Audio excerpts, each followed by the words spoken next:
Hello, everybody. Thank you for joining us today. We are so excited you're part of this webinar. I see some familiar names, but if you are joining us for the first time, just so you know, our team, we have Dr. John Higginbottom, Dr. Regina Casey, myself, Manny Ibot, Jordan Clark with our technology support, and Jane Cusick with us. So PSR Advanced Practice was originally funded by the Ministry of Health and is supported by Douglas College. As Douglas College staff, we wish to acknowledge the Kikwitlam and Kikwat First Nations, as well as all Coast Salish peoples on whose traditional and unceded territory we live, learn, play, and work. After the webinar, you will receive an evaluation via email, and we would like to get some feedbacks from you. Here are some resources you can check out. If you have a minute, please visit the Mental Health Commission of Canada website and also PSR Canada website. There you can download the competencies. Also, we are looking for presenters. So if you have some information about recovery you would like to share with practitioners and champions, we would love to hear from you. You can contact any of us, either Regina, Jane, or myself. We're also excited to announce to you our next webinar, which is coming up on June 7th on self-compassion. Myself and my incredible colleague, Jane Cusick, will be the presenters for that webinar, and we look forward to seeing you there. For today's webinar, we are so happy to introduce to you Geoff Ayi-Bonte.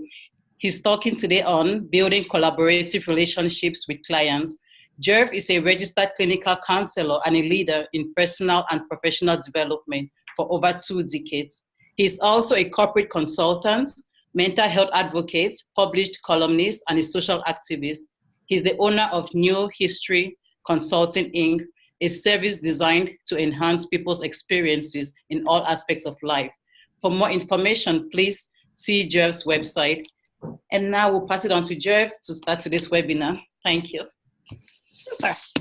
So just as Geoff is getting ready there and getting ready to share a screen, we'll just turn our camera off and we will pass you over to Geoff. Thanks, Geoff. Great. Thank you for the introduction. Can everyone hear me okay? We can hear Geoff. Wonderful. Oh. Okay. Okay. So we got the technical piece out of the way, and here we are. Good. So listen, thank you very much to the Douglas team for having me. I'm very honored to be here today to speak with all of you. Today we're going to talk about building collaborative relationships with clients. So I'm very, very happy to do this today. I always want to acknowledge the territory upon which I get to live and work. And so as I introduced earlier, I'd like to acknowledge that I live, work, and play on the unceded traditional territory of Kakite, Musqueam, Tsleil-Waututh, and Squamish Coast Salish peoples. I actually got to spend some time yesterday with the Katzie tribe up in the mountains here and did some cedar pulling, so it was very wonderful to spend time with our brothers and sisters. So anyhow, so here we go. So today's acknowledgement or agreement, I want to make sure we'll talk about some things that might be somewhat personal to some people. So I want to make sure that we support people in their bravery to share. If anyone has any questions later on or has anything to share, I want to make sure that we respect and value everyone in today's group. That's very important. I'd like you to be honest with your comfort level. I do a lot of workshops. I often speak, and I want to make sure that if you don't feel brave enough to speak, that you don't feel compelled to have to do so. But if you do, know there's no dumb question. In fact, the question that you may ask is probably a question that someone else may not be brave enough to ask. So I want to encourage you to put yourself out there and dare to challenge yourself.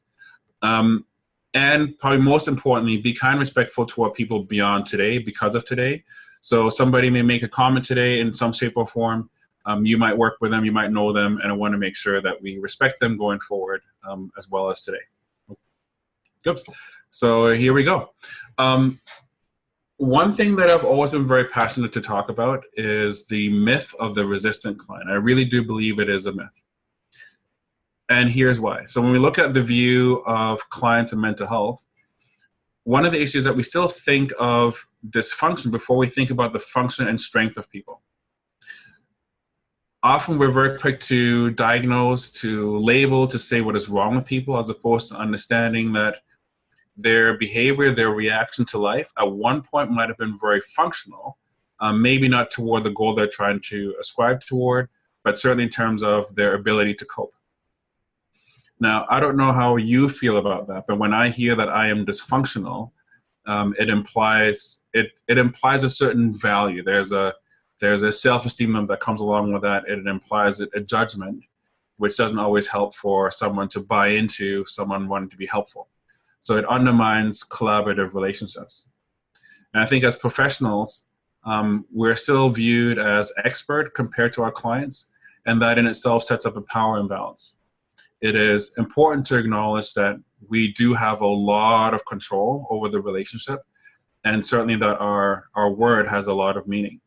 So professionals, I think, need to acknowledge that there's an impact to our findings, reports, and decisions, and this impact is experienced by our clients. What is also important to acknowledge is that we have personal biases and professional biases, and that our reports and our findings and our decisions are impacted by that too.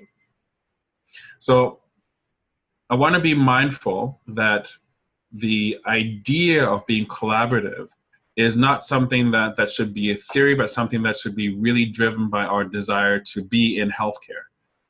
Pivotal word there being care. So what is in the definition of resistant client? And I looked it up, and one of the definitions was client's unwillingness to change and grow within therapy. Now that's a mouthful, I think. If I think about if this was a movie, we need Steven Spielberg and some really big orchestras to introduce this, and a deep voice saying, client's unwillingness to change and grow within therapy. The question I ask myself is, what is the professional's role in that? Are we asking clients to fit into our therapy paradigms, or are we fitting into our clients' needs? And what is the role of the industry in that? See, so-called experts are seen as higher or more credible than so-called non-experts. And I'm not quite sure if I can call myself an expert of what's going on with somebody else. I have training, I have experience, I work with other clinicians to learn and grow and do all those kind of things. But at the end of the day, I still believe the client knows what is best for them. The client knows themselves best. So my job is to acknowledge that and work with that, as opposed to disempowering somebody. And then the bigger picture to me is, what is the role of our society? I think we often defer to experts at the expense of our self-knowledge and our ability to learn and grow. One of the examples I gave, and I actually just had dinner with a friend of mine just the other day, and he was saying he's in the top 10 of mortgage brokers in Canada, for that matter. And he went to a seminar, and the person leading the seminar was a proclaimed expert in the field, and acknowledged so. Now, the message from this expert was that one had to use one specific method through social media in order to get clients. Well, the truth was that my friend, who is in the top 10, doesn't use social media. He uses connections with people. And so he gets a lot of referrals that are word of mouth because of the quality of service. Now, so that's the social media aspect. Now, the point of that is not to discuss with you mortgage broking, as opposed to understanding that experts don't always know it all. I think we think ourselves as experts because we've studied a lot, because hopefully we know a lot. But at the end of the day, I think we actually know very little. We are discovering things with people. We may have some methods of discovery, but I think in terms of expertise, it's important to stay in a very humble mindset regarding that. And if I think about the definition of a resistant client, and again, to repeat, the client's unwillingness to change and grow within therapy, I have never heard a client describe themselves as resistant. So then the question I ask myself is, who makes that decision, and why do we make those decisions? Now, in order to figure that out, I ask myself here, what else could be going on when someone comes across as resistant? Now, the therapist has a personal expectation of the outcome that might sometimes determine the therapist's personal and/or professional value. I mean, what is it like to sit across from someone who comes to your office and you're trying to connect with them, and you've had all this experience, all this work, all these degrees, and you care, you depth of your heart, you've had your morning coffee, you had your workout, you feel fantastic, everything in life is great, and you're sitting in front of this person, you want to help them, support them, they're coming to you and saying, please, you know what, you are my final answer. I'm looking forward to you giving me the answer to my problems. Well, we are individuals, we are human beings, and most often with healthcare professionals, we bring ourselves to the table. We are insecure people. That is just part of human nature. And when we sometimes expect of ourselves to be good enough, sometimes we look to our clients to validate that. And just real talk, sometimes we look to our clients to validate that. How well someone progresses, how they connect with you, sometimes makes us feel like we are then good enough, because obviously that is the evidence of our work. But the truth is, nothing is ever personal. Nothing is ever personal. And so when we think about how our person shows up as healthcare providers, I always want to make sure that we're mindful of our blind spots, personal and professional. The other piece, when I think about what else could be going on when we assume that there's a resistant client, is that reports are often not questioned. And again, I've been doing this for almost 20 years, and I get a host of reports from other clinicians. It could be from psychiatrists, physicians, like you name it, other clinical counselors. And I learned very early, so in fact, my first supervisor ever when I went through my training through grad school reminded me to make sure that I read every report very carefully with open and a curious mind. And what I took away from that was to not necessarily question all reports for that matter, but to see what else could be going on. Because if one clinician says, hey, listen, this is the diagnosis, here's what's going on with this person, and we don't question that, we haven't asked the person what might be going on for them. We haven't looked at the scenario and said to ourselves, were there any mitigating circumstances? We're just assuming that whatever is written on paper is fact. And that in itself can become very challenging, because not everything, sometimes clinicians miss things, sometimes organizations miss things. If you think about language barriers, cultural issues, there's many reasons why a report may not necessarily reflect accurately facts of the process. And I think what else could be going on is that the client is feeling uncomfortable. That just happens. And you'll hear me use the word mindful a lot. I'm very passionate about that. Because mindful to me is not so much the catchphrase in our industry right now is to be mindful, but it's really to be aware of what else could be happening here. I want to be as aware as possible. And so when a client feels uncomfortable, it is good to think to ourselves, what's going on here? So there's times when I sit across from female clients, for instance, and I think my private practice is about, give or take, probably 70% female clients. I'm always very mindful that I'm a male sitting with females. I'm always very mindful that I'm a Black person sitting in front of people. I'm always very mindful that I'm 6'4" and can sometimes seem very big and imposing. That has an impact on how people might feel about me. Not so much in terms of my intention or how I come across, but just the assumption of what I represent can have an impact. If I'm not mindful of that, I'll ignore that. And if I ignore that, then I'll misconstrue why the person might be uncomfortable. So an open mind and curiosity to me is very, very important and key. The other piece is sometimes we force clients to fit into our professional paradigm, instead of thinking to ourselves that we need to be trained well enough to fit into our client's paradigm. And I remember, and full self-disclosure here, I remember when I started private practice, probably a silly thing that I did, came out of grad school and said, you know what, my parents built a business for themselves. They were physicians. So therefore I need to build a business. So out of grad school, I think I worked for a year with the Ministry of Children, Family Development here in BC, and then decided to go into private practice. And of course, going to private practice without a client base, I was looking to get clients into my office. And so initially, for the first probably couple months, I was a catch-all service.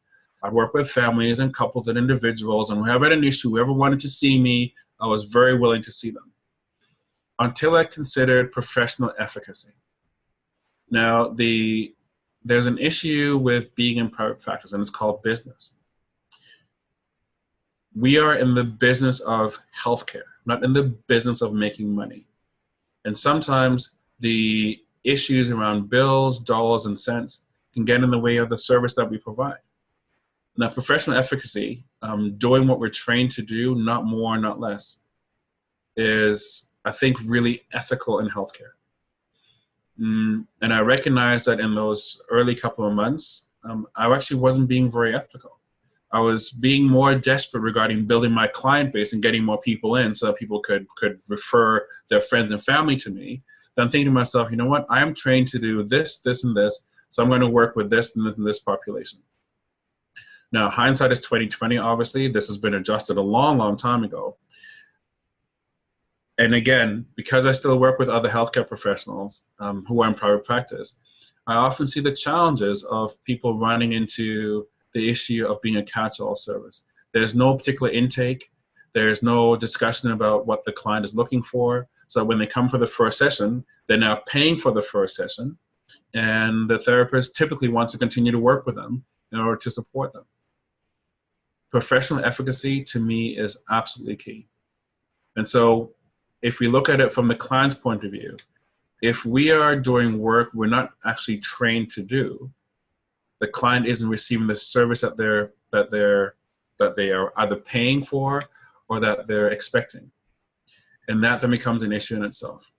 Now, because we're the therapists and we apparently know best, we're the experts, right? We're the professionals, we then look at the client and say, well, we've had all this training and reading body language and understanding the words and reading the words and looking at what the situation is. We're great in systems analysis. And so now we can clearly see that the client is resistant because they're not responding to treatment. But yet, we're not looking at the fact that the treatment that we're providing may not be the one that is needed, or that we're not skilled enough to provide the treatment in a sufficient way. And that happens often with situations where we're trained to, or we've taken courses on, let's say, EMDR, for instance, but we haven't completed the courses, or we've read a book and those kind of things. I think self-knowledge and personal development and growth is absolutely important, but we need to make sure that we're proficient at that. Not just knowledgeable, but actually proficient. Yeah. Anyway, so I hope that makes sense. Okay, so continuing. Next talking point is expectation versus capacity. Now, I think expectations always need to match the capacity. From a client's point of view, our expectations cannot exceed the client's capacity. Otherwise, that is fertile ground for conflict. Our expectations cannot exceed a client's capacity. Now, clients might be sent to us with a certain mandate of an outcome, but the desired outcome may not actually match what they're capable of in that particular moment. And so building strength and self-belief is absolutely key. So if clients expect even more than what they're capable of on any given circumstance, I think it is the professional's job to at least talk about that, to bring it up. And I've had clients who've come into my office and said, Jeff, listen, I'm leaving town in 4 weeks, and I'm really nervous about flying, so I want to fix it. I can only see you twice. I want to make sure we fix it in 2 sessions. Well, do I have training with dealing with anxiety? Absolutely. I'm a professional in that. Absolutely. But can we agree that if it's deep-rooted anxiety, that we can't deal with this in 2 sessions? But that is important to share. To simply be matter of fact and create the competence of self-belief and the success in the relationship by being honest and transparent. Here's what we can do. Here's what I don't think we can do. Here's what I'm trained to do with you. In my experience, these kind of things might take longer, just so you're prepared for that. Here's the most likely outcome, but we'll always shoot for higher. But just so you're aware, here's what we could expect based on what the parameters are. I often find that clients respond very, very well to that. I've yet to have a client who says, well, Geoff, I don't appreciate your honesty or what have you. I'd rather have realistic expectations with hope for more than unrealistic expectations and then typically a guarantee of disappointment. Now, from a professional's point of view, professional efficacy is vital. I just talked about that. Again, we shouldn't do more or less than we can. When we expect more of ourselves than what we're capable of, we are likely to hold our clients responsible for things not working out. Because again, there's consequences to professionals not accomplishing their goals. It could be reprimands by our governing bodies, could be reprimands by our superiors, the people that we answer to, like team leaders or so forth, and even self-confidence. So to me, I think to myself, I am very good at certain things. I am not very good at others, and things I'm not very good at, I don't do. I want to learn more about those things. I want to train more in those areas so that I can build my repertoire of knowledge in order to be able to provide better services to my clients. The other piece when I think about expectations and capacity is that I understand that I am not at all essential. I am not essential. And the truth is, I could die today and my clients will be fine tomorrow. Would it have an impact on them? Probably. But at the end of the day, if we think that we're essential, we are making our clients dependent on us. And though that doesn't become collaborative anymore, that now puts us in a position of authority, a position of power. And I think one of the pieces I also want to pass on to my clients is a sense of empowerment, a sense of self-determination, a sense of success and self-belief. And how could I pass that on if I make myself essential in their lives? So from a professional point of view, I think it takes a lot of bravery and responsibility to be honest with ourselves. Can I do this work today? And there's obvious examples. And unfortunately, 3 years ago, my younger brother passed away. And so obviously I didn't work for a while. I had to take some time off because I wasn't in frame of mind. But there's other times that we take for granted when we don't really prepare ourselves. So moments when we commute to work and the commute has been horrific. People have been cutting you off, and your podcast didn't work properly, or maybe they're talking about a topic that didn't work for you, or you had a really bad sleep, or you had issues with your partner, your spouse, your kids. It is really important to be honest about that, and not just with ourselves, which again I think is a foundation, but also with our clients. So it's always funny when you come into my office. There's a reception area, and then there's quite a long hallway, and you come around the corner to my office. So when I go out to receive my clients, we walk down the hallway. It's sort of a chance to catch up a little bit. And it's a very general catch up because other offices around, so we keep it confidential for that matter. But it's always, how you doing? How's life? And so my clients ask me, and I'm always very honest. I've had a bad night. I'm really tired today. But the point is, despite being tired, I am capable of being here with you today. If I'm not capable, then actually cancel sessions, just to make sure that I'm prepared to do the work. Because again, people come to us because they believe in healthcare. People come to us because they are entrusting us with their well-being. So if someone entrusts me with their well-being, I should really be in the best space possible. If you thought about having to go to a brain surgeon for surgery, would you not want them to be in the best space possible to operate on your brain, as opposed to them being exhausted, tired, and saying, you know what, it's only just brain, so we'll cut and paste and see how it goes. Okay, and I think another big issue with expectation and capacity is countertransference. It is so big, and something that is, I think, talked about in grad school and typically in our training, professional training, but not enough post-training, not enough post-graduation. So I speak with my supervisor on a regular basis, and although I've done this work for a long time, I still have a supervisor, and we talk about that all the time. How is a client impacting me? How is a client story impacting me? How am I feeling about this? What's going on in my personal life? How might that impact how I see a certain client, how I work with them, how we might collaborate, what might be coming up for me?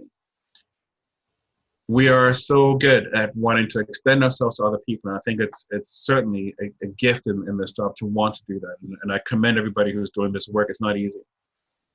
But because it's not easy, and because we are entrusted with the well-being of our clients, I think it's very important to be aware of what's going on for us, because that will always show. And if we go back a few slides and talk about sort of the impact of the professional in a client's life, we have a lot of power. I don't think we should, but we have a lot of power. Our reports, our findings, our decisions have an impact on people's lives. And so when we are impacted by things that are going on in our lives, when we're being triggered ourselves, that will show up in how we treat our clients. And I think our clients deserve better than that. So I think one of the things that I do on a regular basis is just check in with my supervisor to make sure, just to see if anything is going on. And it helps me to stay mindful of myself and clean and honest in the relationship with my clients. Now, the other piece is the mandate. The mandate of the counseling relationship. What is being asked as a result of the work we're doing together? Is there an issue regarding the expectations? So at times, what I mean by that is at times I have clients who are court mandated to be here. And the mandate states that, there's a certain outcome that the court needs to see within X amount of sessions. Well, that in itself can obviously set up false expectations that may not meet the capacity. So part of what I do is that I'm an advocate for clients, that I speak up. It is not always the most popular thing, not always the most popular opinion, but nonetheless, I always want to make sure that I'm an advocate for my clients. Now I see there's a notice here. Let me just get out of the screen for 1 second and just double check what's going on. No, we're good. Excellent. Yeah. Okay. I just want to be mindful of the chat on the side. So, all right, let me share the screen again. Give you a second here, and I'll come right back to you.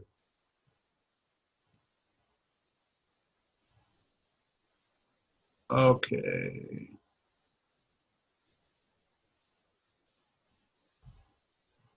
All right, here we go. All right, so I think the golden question then is, how do we learn about capacity? How do we actually learn about capacity? And to me, I think the golden answer to that is by staying curious, open, clear, and being well trained. So curiosity, and it's interesting. Just a little reminder to share the screen, just those 2 buttons. Thank you. Thank you. The beauty of technology.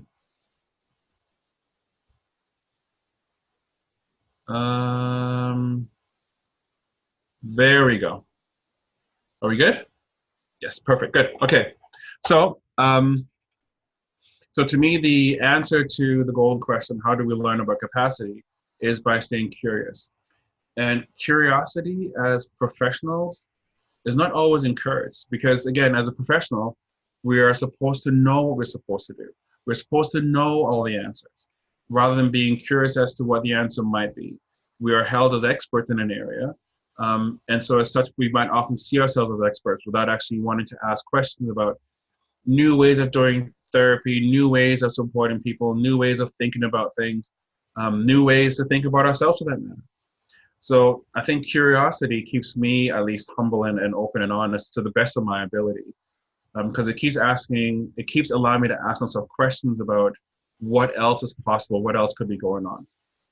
And that requires openness. I'm not afraid to say that I'm not the best at what I do. I'm not the best in the world, and that's absolutely fine. People might say that I've done this for 20 years and therefore I should be great at everything. I'm not. There's times when I miss the boat, when I might not be the best therapist with my clients, but I need to be honest about that, because honesty about that will allow me to get the continued work, professional person development, to help me to recognize those things in the moment, ideally before it happens, so I can address it in order to be a better and clearer healthcare provider with my clients. And the last part of that answer is training, training, training, training, training. Professional development, personal development to me are the 2 biggest assets that help me to be the best clinician that I can be in sessions with my clients. It's not just about reading a book here and there or having discussions, but truly going through professional training. I want to learn as many paradigms as possible in order to be proficient at them, so that my clients don't have to fit into my paradigm, but that I have the breadth of tools to be able to support them in the best way that I can. A part of training also allows me to meet other people. So when I meet other professionals, I can refer to other professionals. So again, if we think about professional efficacy, if I can't do the work because I'm not trained enough, then at least I can refer to a network of people who are hopefully trained enough to do the work that I can. Again, that's part of client advocacy, so the clients who are entrusting us with their well-being are getting the best possible support. So going forward, And for some reason, and I knew this was going to happen as soon as I get out of this slide, resume slideshow. Okay, let me exit this and I'll come right back to you.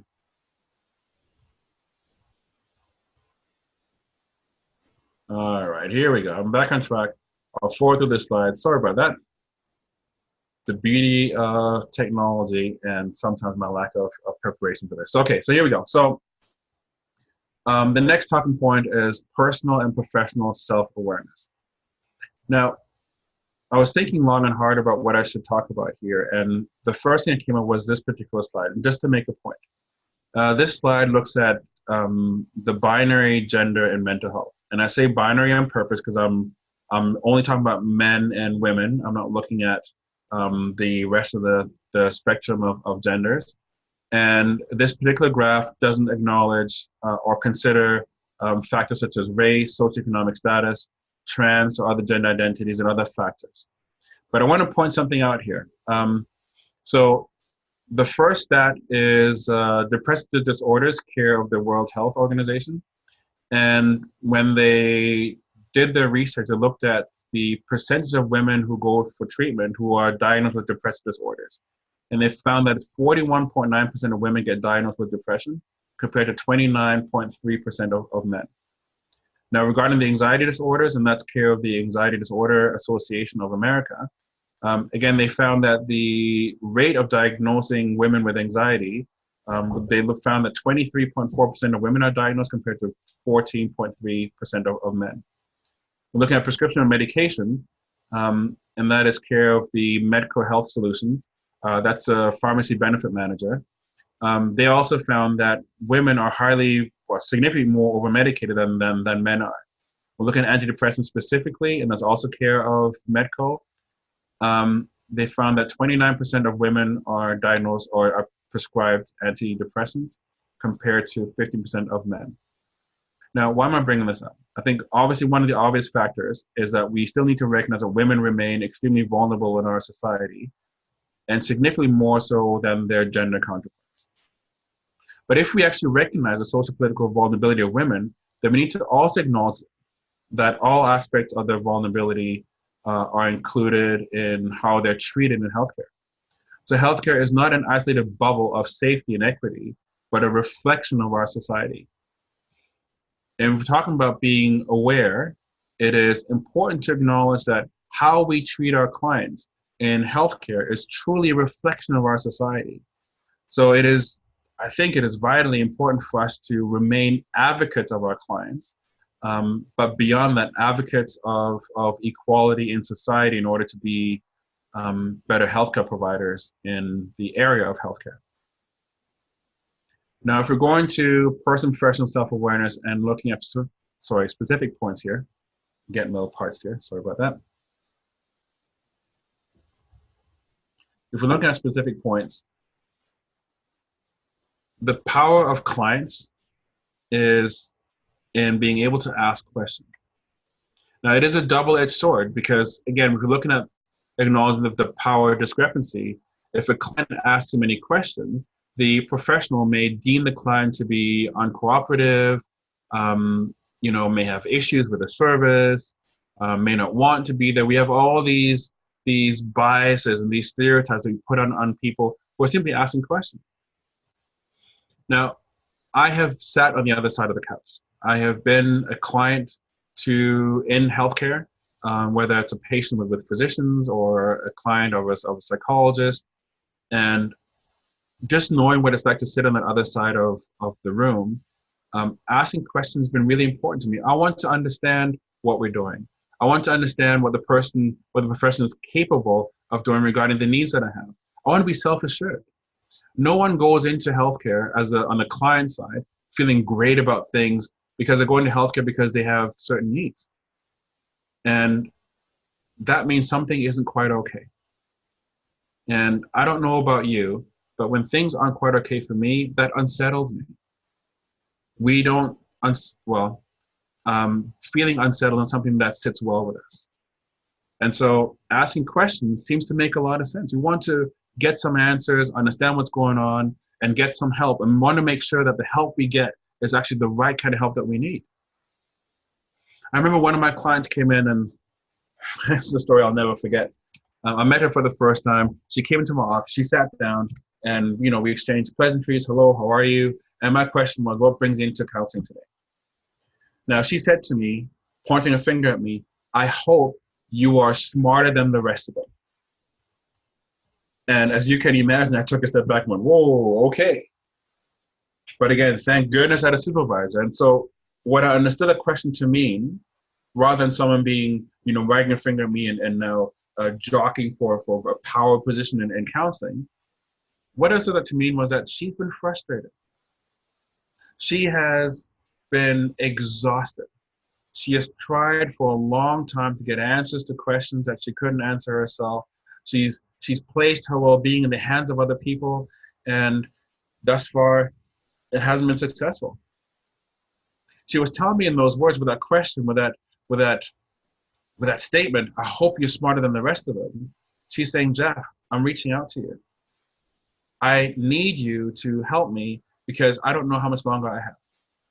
I don't know if I can do this another time. I don't know if I have the energy to make yet another phone call to reach out. I don't have the energy to dig into my account and pay for yet another therapist and tell my whole story just to find out that's not going to work out.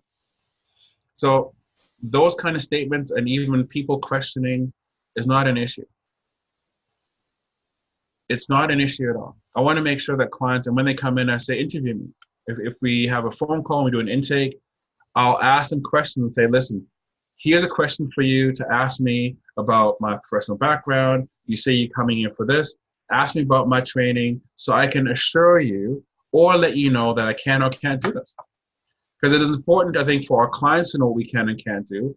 It's also important for us to know what is expected of us and whether we can meet those expectations. See, to clients, I want to say, just remember that you may be more resourceful than you give yourself credit for. I think beware of relying too much on professionals and or medication. And I say this loosely, and I always hear my sister in my background on my shoulder. My sister is a pharmacist, and my father's a doctor, brother's a doctor. We are in healthcare, to be honest with you. But I've always been very firm on my understanding of big pharma. And to me, big pharma makes money off medication use, not health. I am not implying that pharmaceuticals don't help or that they're not focused on making us healthier.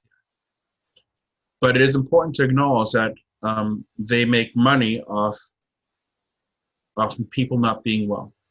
Yeah. And so most meds, although they are designed to assist in the process of growth, are seen as being designed to fix problems. Antidepressants, and I have many conversations with other physicians who agree, and clients alike for that matter. There's been clients who've been on antidepressants for 25 years. And they kept on getting refill after refill after refill after refill without anyone ever saying to them, hey, listen, I get you're depressed. Let's get you some help to figure out how to get through the depression.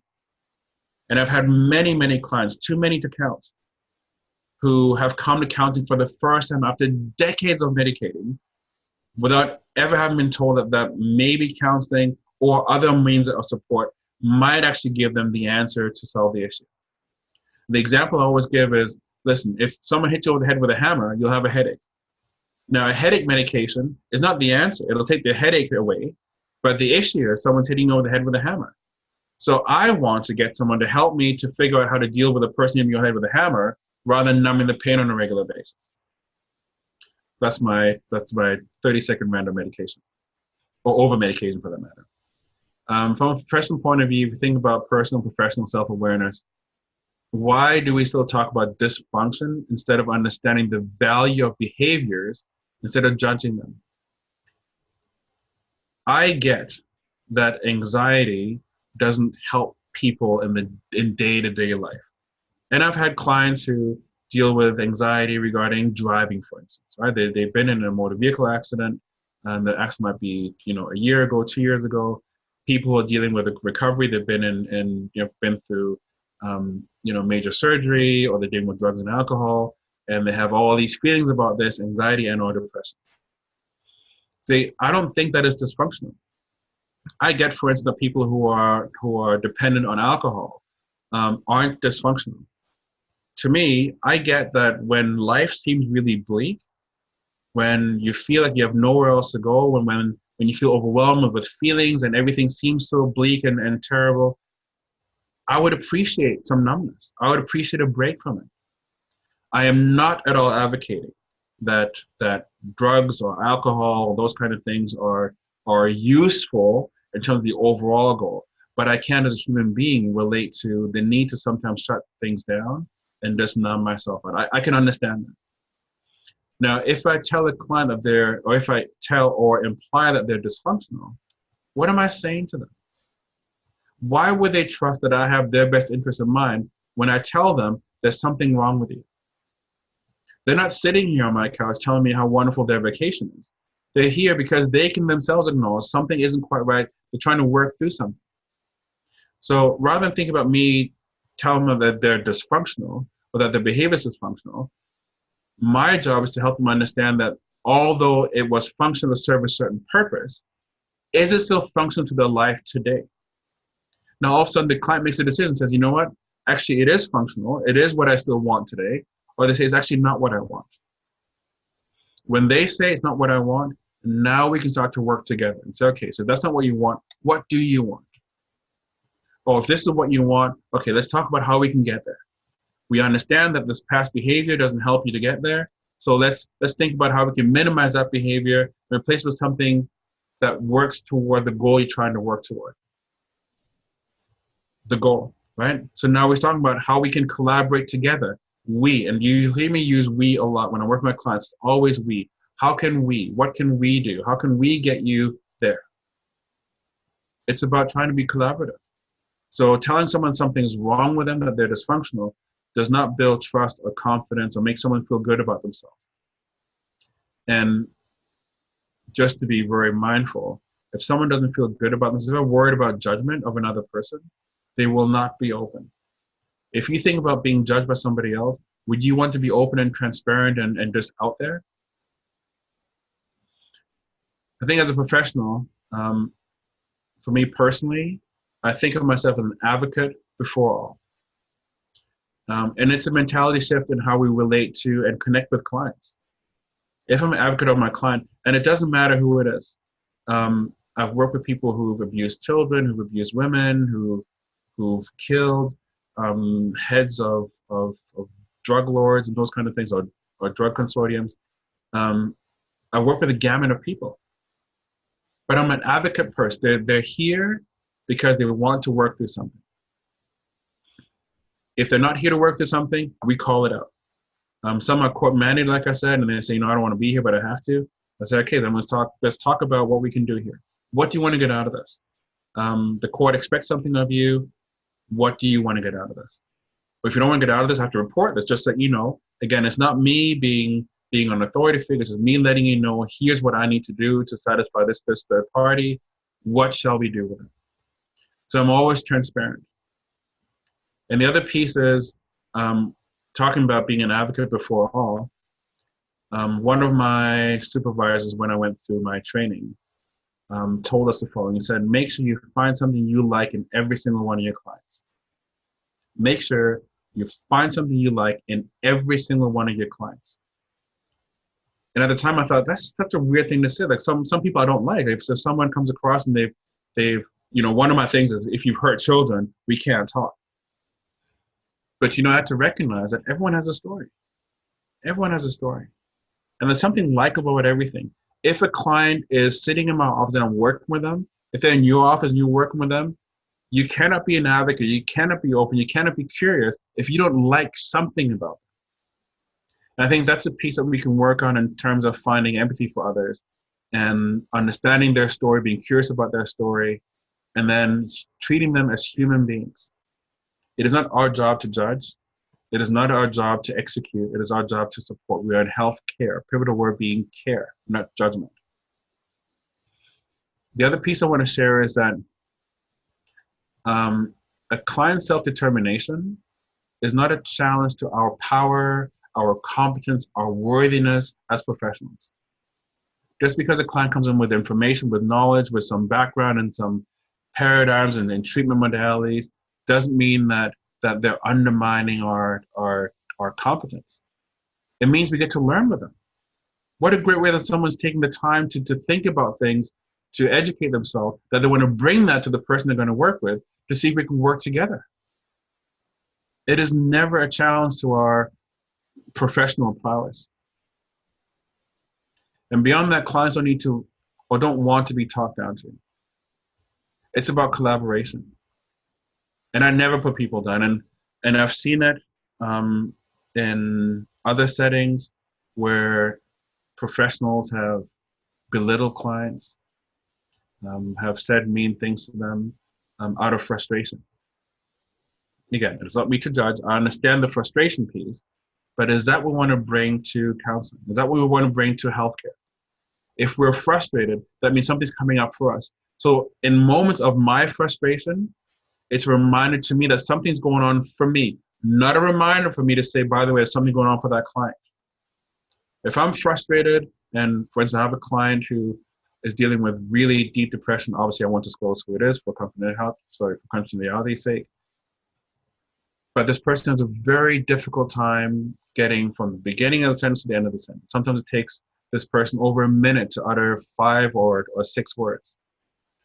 Now, okay, so I'm sitting there trying to pay attention, and I'm zoned in. I'm trying to pay attention very close, and I'm really paying the best attention possible. I'm reading the body language, and so minutes are seemingly taken by, although it's just seconds. Well, that can be frustrating. But the frustration for me is only a sign of me needing to work faster. And so I say to myself, Geoff, sit back, relax. It's not about you, it's about the client. They are where they're at, and just work with it. And the more self-aware I am, the easier it is for me to work with clients unless I get in the way of the process. Now, I've talked about curiosity a little bit, and I think to me, curiosity is about understanding people's culture, understanding where people are at, and asking questions.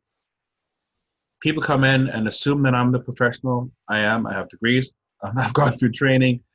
But the truth is, I have so much more to learn. And so I want to learn from clients. And although I may have worked with a lot of Indo-Canadian clients, I still want to learn more about how each client expresses themselves, how they view themselves, who they believe themselves to be.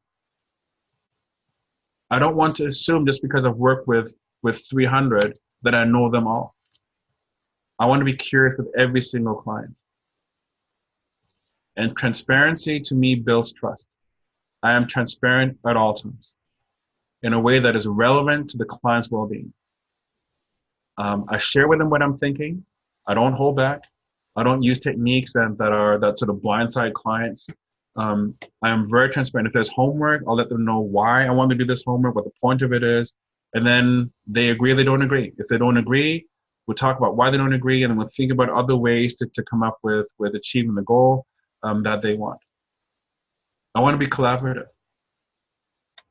See, as professionals, we're not always the best fit for our clients. And I want to be honest about that. We're not always the best fit for our clients. And our clients may not always be the best fit for us. So again, if we think about professional efficacy and those kind of things, it's important to be very mindful of that to be able to support people appropriately in the way that we can. And the last piece is a hierarchy of titles. We tend to believe physicians and psychiatrists before social workers or clinical counselors or any other modality. I don't buy into that. I acknowledge specific training, but it doesn't mean that anyone knows more or less than another person, automatically by virtue of their title. I think what we should do is collaborate with other professionals, talk with them more, understand them more, and we should be brave enough to stand by our guns and say, you know what, here's what I believe is going on. Sure, I don't have the MD, but I do have this training, and based on my assessment, here's what I think is happening. Worst case scenario, it's a conversation. Best case scenario, it's a conversation. Yeah. But rather than buying into this hierarchy of titles, we are still remaining as advocates to our clients. And as advocates to our clients, we need to be curious enough to ask questions rather than assuming that what one professional said is fact. Now, if we think about now building collaborative relationships and creating collaborative environments, to me, it starts with a personal piece. What do you expect from yourself? See, there's an image here that talks about the inner critic. The inner critic is there to get in the way, always.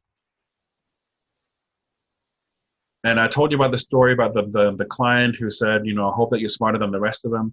And my inner critic loved that. My inner critic said, Geoff, remember, and here's a client who recognizes that you aren't good enough, like your parents told you that you're not good enough. Remember, you failed at that exam in school, and that's proof that you're certainly not smart enough. And how could you be smart enough for this person? Now she's apparently seen all the other therapists and physicians and psychiatrists. Who do you think you are? And my inner critic had a field day. He was loving life. I have had to work really hard on the inner critic. We all have it. We all have it. Now, to acknowledge the inner critic openly is to be more mindful of how we impact ourselves and others. I'll say it again. To acknowledge the inner critic openly is to be more mindful of how we impact ourselves and others. Okay, quick exercise. And I do this in every seminar and most seminars that I do, but I won't do it here. We'll just go through it in terms of sort of mentally, okay? So I want you all to think of 3 typical inner critic statements that you say to yourself. So mine are, I am not smart enough, I'm not good enough, and people don't care about me. That's a good one. People don't care about me. Those are my 3 big ones, right? That I hear in my head over and over again. Now, imagine you write those down and share those with a complete stranger. Or share them with your spouse or your kids or your friends. How might you feel? What experience might you have? See, the inner critic thrives on having you to themselves. The inner critic loves an audience of one, because with an audience of one, there's no counter-argument. So the inner critic has a mic and uses the mic and will tell you things. And the inner critic is very cunning, very smart. Because the inner critic will use maybe as a hint of a truth and expand with a gamut of lies in order to make us feel that we're not good enough. Again, the inner critic's job is to get in the way. And who are we to assume the inner critic doesn't get in the way of how we provide healthcare? Yeah. So I think to myself, what do I expect from myself? And what do I accept about myself? I accept that at times I'm insecure. I accept, that at times I might feel the need to prove myself. I accept that.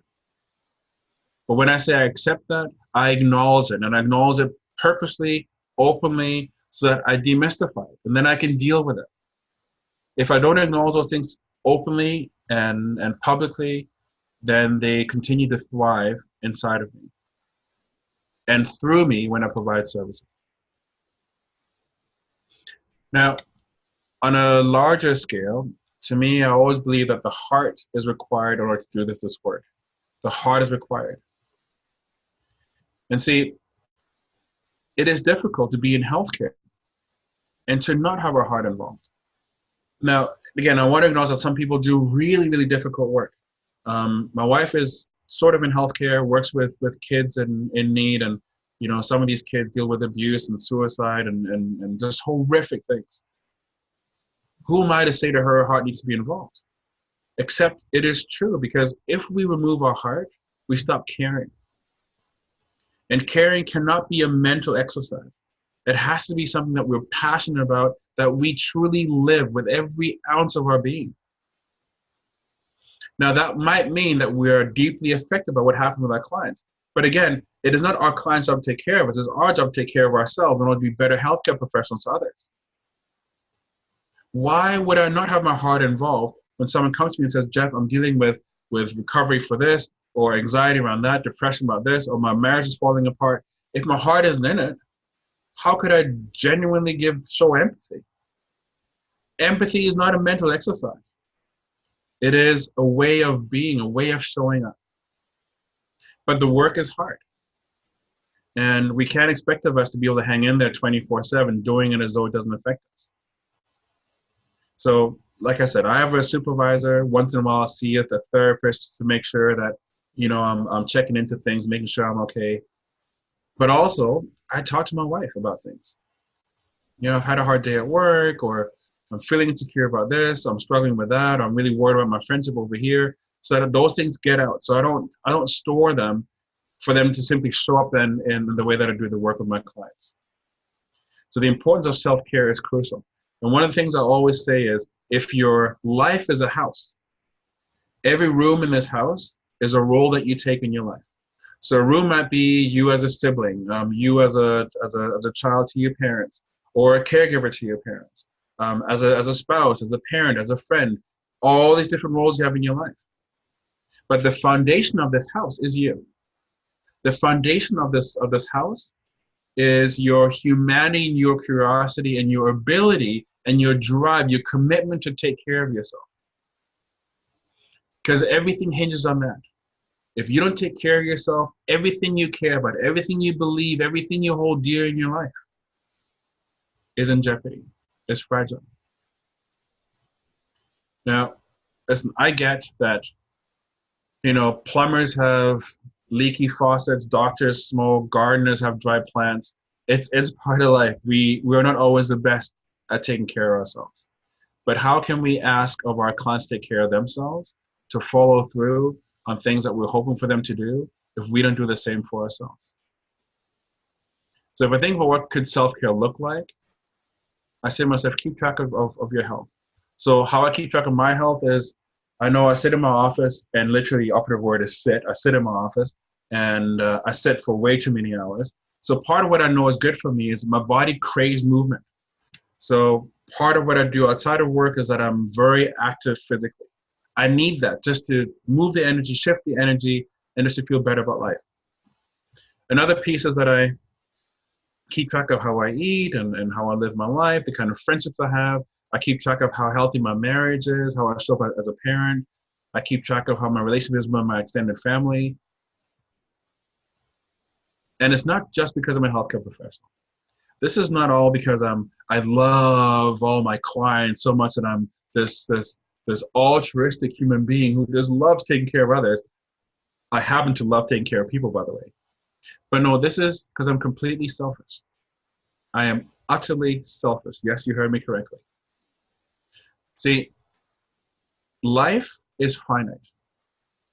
So we all have a numbered amount of grains of salt in this hourglass called life, called time. And I know that my time will be up at a certain point.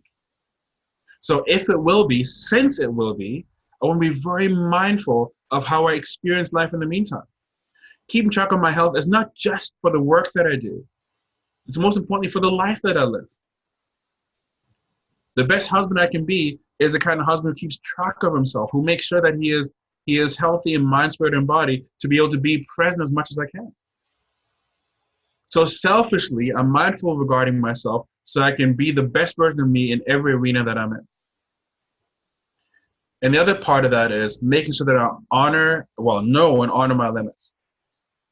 There's times when I take days off. As in next Thursday, I think I'm taking a day off. I'm taking a mental health day. And I know that I've been very busy. I've had lots of clients. I'm a guest speaker. I'm doing a keynote address coming up soon. I'm working on projects. I'm doing lots of writing assignments.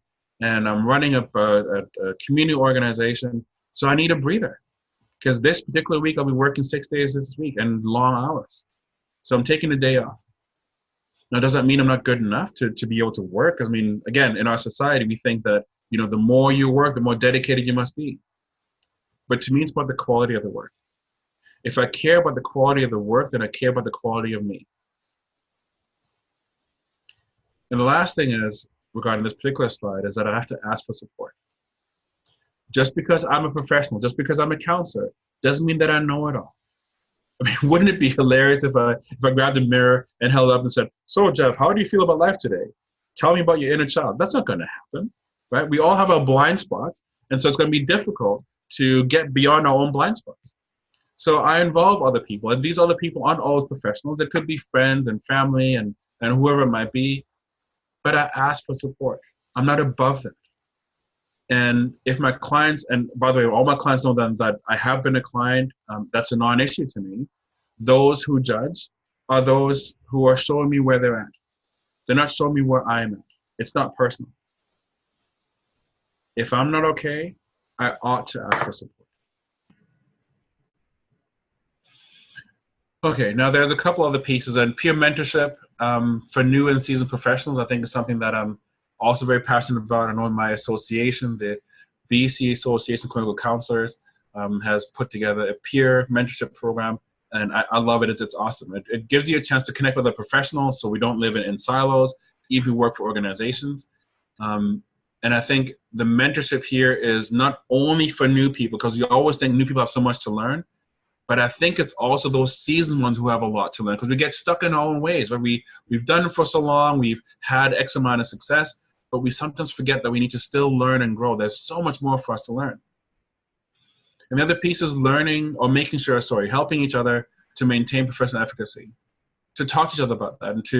And if I think about it, next door to me, there's other therapists, and we talk. And, they've said to me, hey, Geoff, is that someone you should be working with? And what do you think about this? And vice versa. We're honest enough with each other. And the basis of that is that we're looking out for the best interests of our clients as well as for our individual best interest. Because if I step beyond what I can do, it has an impact on the work that I do. And the big piece here is creating a healthier culture. And that's where advocacy comes into place. If we're not advocates, we're not changing this world. So just because I sit in my office, 5 days a week working with clients, doesn't mean that I'm an advocate for change, for positive change in society. That I'm out there, speaking up against, sexism, ageism, racism, genderism, all those isms. That's the difference that I make. That's the difference we make in our society to increase the health of our society, to hopefully someday make healthcare expendable. Yeah. So if you think about the professional relationship, I need to be very mindful of time here. Meet people where they're at, not where you want them to be. If someone's angry, I don't get them to calm down. I say, hey, you're really pissed off right now. Let's talk about that. Okay. If they don't want to talk, fair enough. And it's funny how many games I play with adults. I have this famous Jenga game that I pull out. If an adult feels stuck, they don't want to talk, pull out Jenga, we just play a game. And it's funny how that can create some space. I have a view out of my window. You look over the river here in New West. And so sometimes clients will gaze out the window, take a minute to reflect and breathe. That's okay. I don't need to force them to be how I need them to be. I want to create space for them to be how they are and work with that. And always speak the words respectfully. And what I mean by that is, again, if I think about clients, I don't mince about. And it's probably one thing that I'm known for. That I simply say what I think is going on. And if I'm concerned that someone's going to commit suicide because they're talking about, feeling low and depressed and feeling helpless and hopeless, I say, have you thought about killing yourself? I don't say, have you thought about potentially shifting your energy presence on this planet? No, I just say, hey, listen, have you thought about killing yourself? I do it with youth and with adults. Now, people often say, oh, how come you say that? Doesn't that taunt them? No, it doesn't. Every single client has appreciated that. They've said, actually, no, I haven't. They're matter of fact about it. The more we talk around things, the more we teach a way of communicating in the space that we're in. I don't like talking around things. Let's get to the point in the best way that we both can. And from a professional point of view, I always want to be mindful that I'm the adult. And not to say that the client then is not the adult, but it's a reminder to me as a professional, I'm an adult, that I don't need to be belligerent, that I don't need to be defensive, that I don't need to lash out, that I'm an adult. As an adult, I need to be mindful of myself. If I'm not in a good enough space, I should talk to somebody about that. Whether, again, it's I'm a professional or my spouse or whoever else. If Countertransference is coming up, I should be mindful of that. I don't need to say that it's my client who is doing this and that. It should be me saying, hang on, something's coming up for me. Let me try to address that. I am always the adult in the room. It creates safety. And see, I also firmly believe that clients don't have to fit. We do as professionals. So if a client, if it doesn't work in this office, if it doesn't work for a client, then it means that I am not the professional to work with them. That's okay. It doesn't mean that I don't know what I know. It just means that this relationship isn't working well enough. So we're going to try and collaborate as much as we can. If it doesn't work, then I'm happy to refer. It's not about desperation of keeping clients and making sure that we get the money in or that we satisfy a quota. If I care about healthcare, I then care about the health of my clients. And I am not essential. So if I recognize that I'm not essential, then I should be willing, open, and free to then refer elsewhere. And part of that also comes with committing to our growth, personal and professional. And you know, beyond that, and I hear this a lot, I don't know it all. So I'm part of a governing body, the BC Association of Clinical Counsellors, like I mentioned, BCACC. I have training under my belt, but that doesn't mean I know more than someone who's, you know, a naturopath. Who am I to say then that the path of a naturopath is not going to work for a client? Who am I to say that? I haven't studied that field. I don't know enough about it. So I cannot give an educated statement about that. And what I want to acknowledge and what I'm trying to share with you is that clients often bring with them a wealth of support. And that could be internal or external. So an example I give is one of my clients had a hard time sleeping and was of a certain cultural background. I said, so in your culture, are there certain traditional things you guys use to help you sleep? As opposed to saying, you know what, there's this particular sleep aid, an over-the-counter, or there's this medication, that medication. I want to look at the wealth of paths of health. Mine isn't the only one. Mine isn't the right one. Mine is one of the paths. If my path doesn't work, someone else's path might work better. Yeah. But if we're not open to that, if we're close to it, we're telling clients that the only hope they have is over here in this path, as opposed to saying, you know what, there's a gamut of hope. Let's explore it together. I may not know, but you tell me what you know, and let's try that, see how that goes. If it doesn't work well, let's look at something else. But we come with the professional bias that our training is better than someone else's training, so therefore they don't know what they're talking about. Well, again, if we're trying to be curious and open, we need to be very mindful of that. Yeah. And again, we are not the only experts. So to round it off here, advocacy is a foundation of our professional approach. Advocacy. If we're advocates, we're curious, we're open, and we're working on behalf of our clients. In order to be advocates, curiosity will allow advocacy to occur. If we're not open, if we're not willing to learn, if we're not willing to ask questions, no matter how much we know, we're limiting ourselves in information that we could receive. Then lastly, empathy and transparency permits connection. Genuine empathy. And I say permits, doesn't guarantee. Again, we're not the only ones, right? Sometimes it doesn't work. If there's a client who's been sexually abused by, let's say, a tall male, no matter how safe I am, no matter how secure I am, no matter how wonderful and sweet and caring I might try to be, that person might get triggered too much by a therapist like myself. So maybe it's better for them to work with somebody else that our relationship doesn't get in the way. So we're talking about permitting, not making. We don't have control. We're just trying to create scenarios. We're trying to create an environment where we can actually try to create collaboration. So I hope this makes sense. So typically, I would talk to you about this for probably a day or two, or actually a whole weekend. But I try to at least start a conversation and start conversation pieces in order for us to talk to our colleagues and talk to our friends about what we've talked about today, and hopefully learn and grow together. Okay?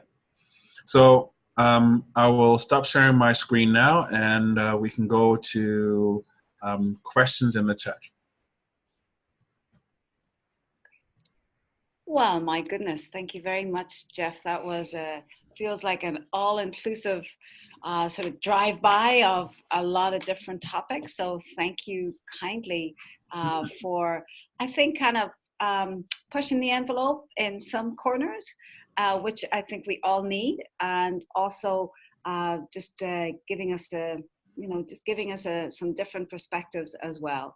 So some of the things that really came for me, and hopefully as I'm doing a little bit of chat here, hopefully this is a time for people to begin to type questions or comments or whatever.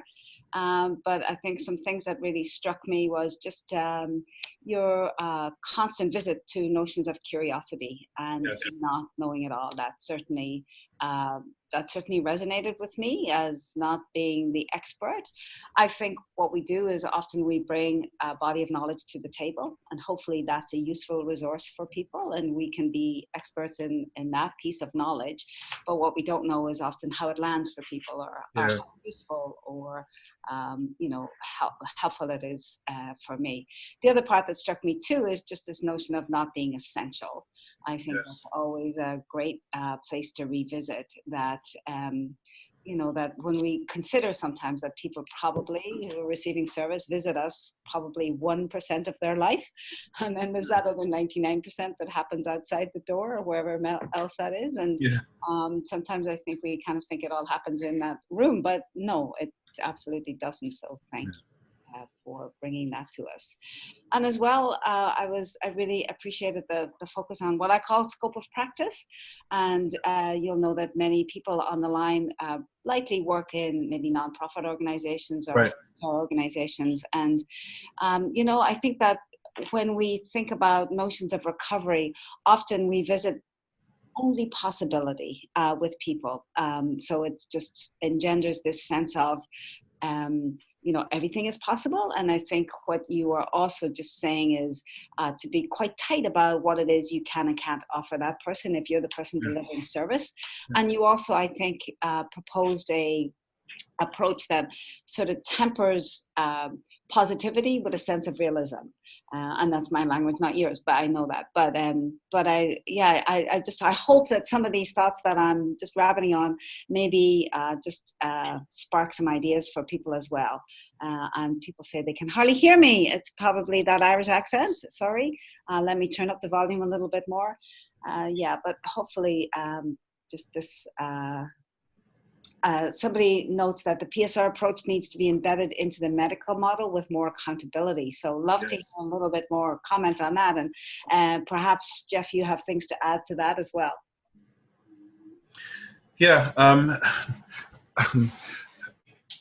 This might require another hour or two, but I'll try to keep it short. So here's my thing. I think healthcare is obviously important. And we have all the different branches of healthcare, and different training and different modalities and different mandates. And I think it's really important for us to collaborate better together. So one of the things I've been very fortunate to do at times is I've had the honor of working with physicians, budding physicians, and those who've been in the field for a while, to talk about bedside manner, to talk about the impact of how we come across the professionals to patients who are laying in a hospital bed. Whether we can use humor in treatment. And of course we can when it's appropriate. Right? Whether we can be ourselves or we need to be removed as these professionals who are in an ivory tower trying to talk down to people who apparently know everything. I think it's important to bring humanity back to healthcare. I think we've gotten so stuck in this professional model that removes us. And when we remove our heart, and I talked about the importance of our heart in healthcare, when we remove the personal piece, it makes it so much more challenging to do the work, because we can't feel people, we can't connect with them, and people can sense that. Mm-hmm. Totally agree that disconnected sense of being present is really not good enough. And people will instantly, we were just saying that in the room earlier, people instantly have that sense, are you with me or not, right? People know. When you mentioned that your supervisor was recommending that you need to find something you like in somebody, we had a conversation that I think distracted us from focusing for a while here in the room. There are three of us, but we just talked about, do you need to like somebody? Or I guess from my perspective, it was finding that piece of respect, and maybe that's my way into like, I don't know, but I need to be able to find something that I really, you know, I kind of think that's really cool, and I see a strength. Perhaps many mentioned, well, maybe it's a strength, but your point's well taken, that Thank you.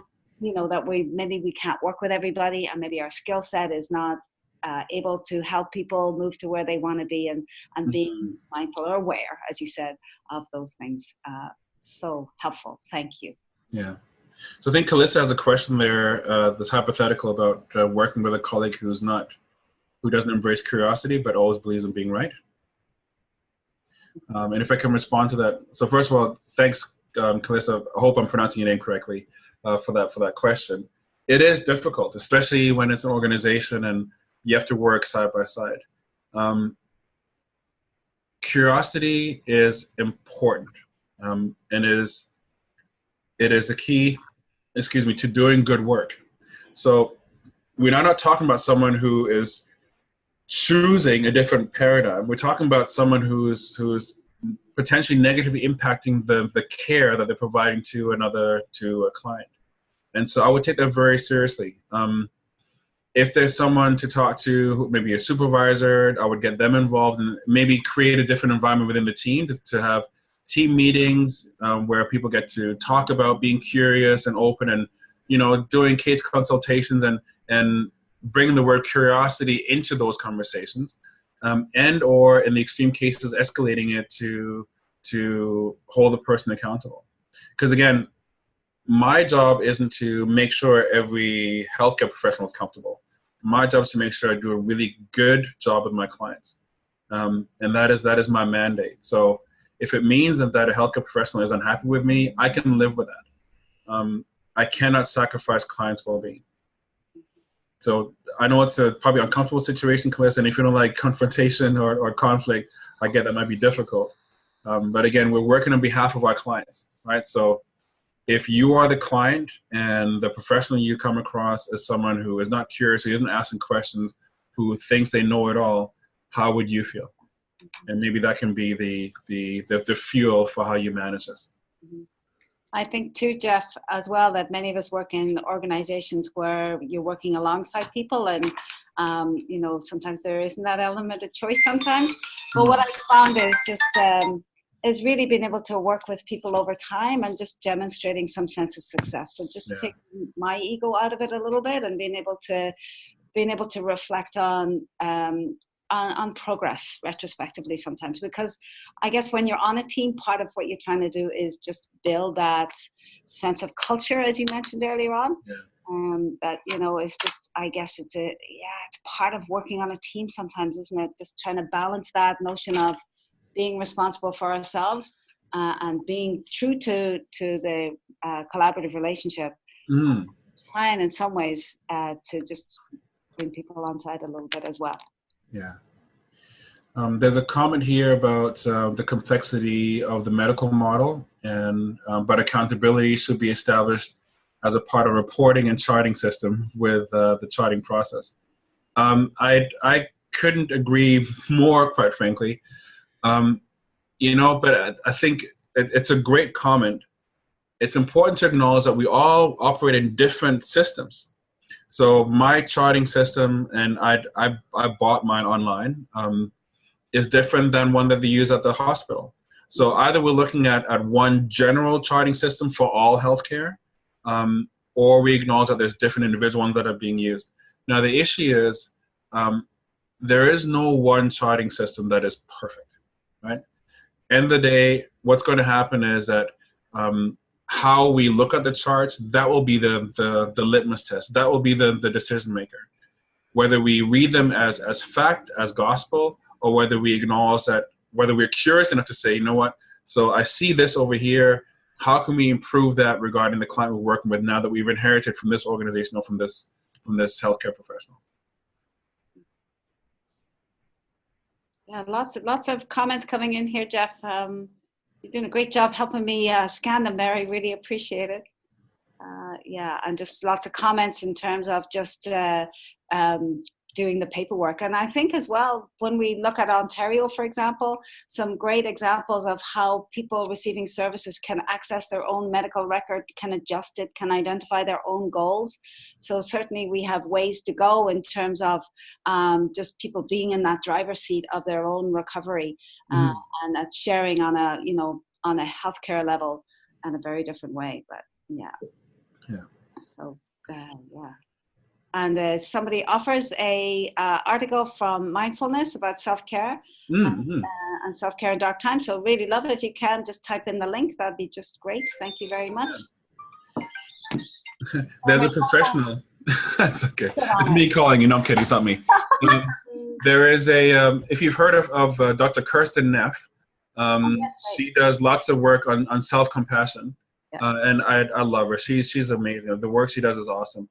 And I think the website is, and I hope I'm quoting this correctly, selfcompassion.org.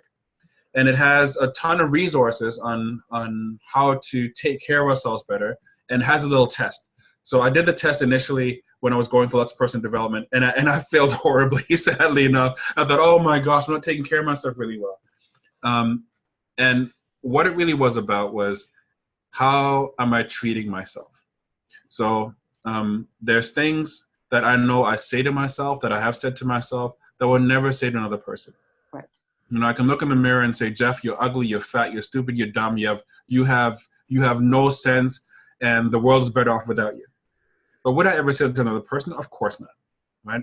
So there's this self-compassion piece, talks really about how we treat ourselves, and how that then translates to how we see ourselves and how we relate to others in the world. And I love it a lot. Well, Geoff, I really hope you don't look in that mirror, because that's a bad mirror for you. You're just wonderful. I've done the work. I'm getting there. But thank you. I appreciate it. Crack up that mirror. But I really appreciate this conversation on self-compassion, as Jen has typed in here and Manny mentioned earlier. I think we're going to hear a lot more about those authors in 2 weeks' time, and both Jen and Manny are deeply passionate about this idea of self-compassion, and we're very grateful to have their expertise with us. Also, in terms of competencies for practitioners, important to remember that self-compassion is indeed, and self-care is a competency of practice. And much like you didn't use this language, but you know, putting the mask on for yourself before you're putting it on for your children or other people in an airplane, for me, is really such a clear visual of a need to care for ourselves. Yes. And I put in my email address in there, and my website. I would love to stay in touch with anyone who has any questions, comments. I love discussions, and I love to learn. So if anyone has any good resources, please pass them on. I have some on my website. I write articles on a regular basis. So I want to hear from people so I can learn more and grow more, and get some ideas. Brilliant. Geoff, I know we're almost out of time, but I just want to acknowledge this point from Don, who said, who just talks about this notion of trying to push numbers through in fields like employment. So for sure, we know that a lot of our funding models are anchored around outcomes, and I just want to acknowledge that point. So on one point, we have compassion, and we have, you know, we have this thoughtful, mindful, kind way of being with people, and then we have this other sometimes jarring organizational need in some respects. Yeah. And you know, I struggle when I used to work for organizations. I used to struggle with that. What I can say now with confidence, and it's from a position of privilege because I am in a private practice, I'm doing well enough.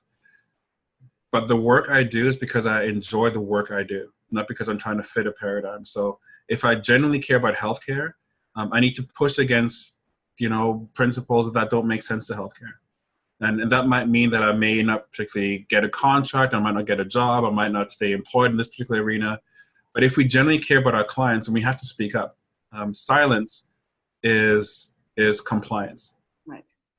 And I think you bring a good point up as well, Geoff. I think depending on where we live, work, and learn and play, sometimes we have the options of working in different contexts, but looking at your own health and looking at you know, the caring aspect and the impact that can have on your own health is crucial, to use your own word, but just really being thoughtful about what is this context doing for me in terms of my own health, and how can I generate ways to support that health for myself.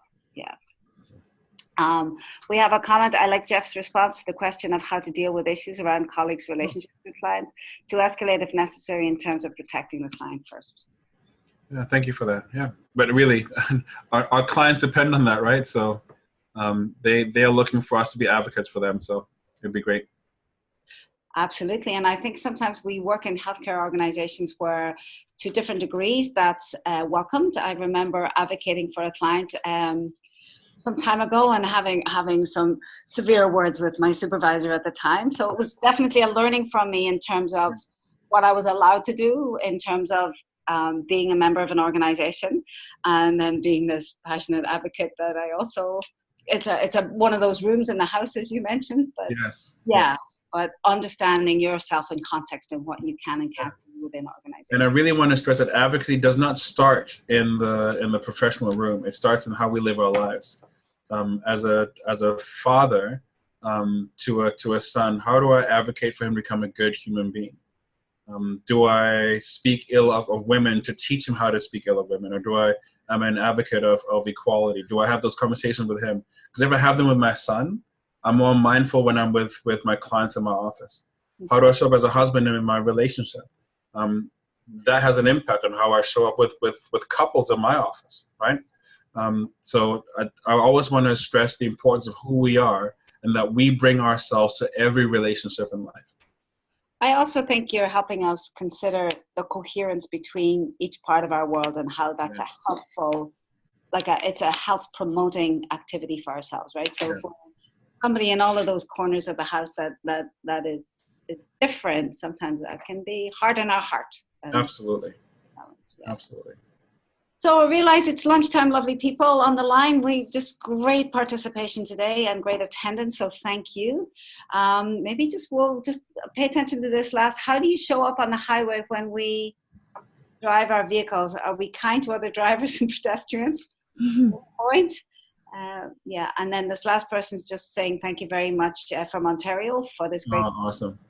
And we had many thank yous, Geoff. So just in case you didn't have time to see that. Yeah. I appreciate it, really. So thank you very much for allowing me to speak. And it's nice to connect with all of you through the ones and zeros here. But please do get in touch. Even just send a quick email, let me know that you were part of this webinar and what you thought. And if you have more information for me, if there's any information I can pass on, I'd be more than happy to be connected and collaborate. You're the best. I love your sense of fun too, Geoff. Thank you. End our time together, but just reintroducing that sense of fun, in our work with ourselves and people. Beautiful. Yeah, absolutely. Thank you. Okay, thank you so much. Have a lovely weekend. You too. Take care, guys. Bye, everybody on the line. Cheerio.